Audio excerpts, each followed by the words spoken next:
आसलु शांतिकानन प्रत्येक दिन जमी खाया देवाई आसू सेमती आसलु आउ हठात आमको जड़े भाई आसी पछरू डाकिके ये बिस्कुट टी आउ स्प्रे करने मेडिसिन टी देते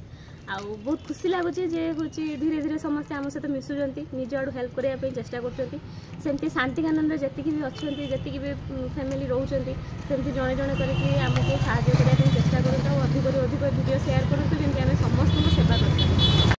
आम हेल्ले बालेश्वर आम गोटे मात्र लक्ष्य है वॉइसलेस मान करवा जमीती वीडियो रे सुनिले जड़े भाई आसके आमको आज एमती हेल्प कर आम जानू से किए से कौन आसिले आम से वीडियो देखी कि आमको जो खाया दवा बेले देखी से जहाँ भी हो से भाई आग को आसिकी निज आड़ू आमको हेल्प कर आम सहित कथापी कि वीडियो करने चेष्टा करूँ से व्यस्त थे तो पलि गले तो वीडियो तो आम करें आम जाना पाइलु कि दुनिया एमती भी लोक अच्छा जो मैंने ना न कही कौन सी किसी न जन तो सी चाहूँ कि पिलाटा केमती जल्दी भल हो जाओ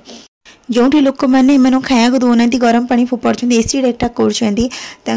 हैरान कर पत्थर मार्च तो सही एमती भी लोक अच्छा जो मैंने चाहते कि से भल रुहतु हेल्प करने चाहते केवल मनीष ही जन्म हो गले तो आमको मनीष कह ना कम ही मनीष जना जाए एमती भल भल कम करूँ मनीष पणियार प्रमाण दिंतु।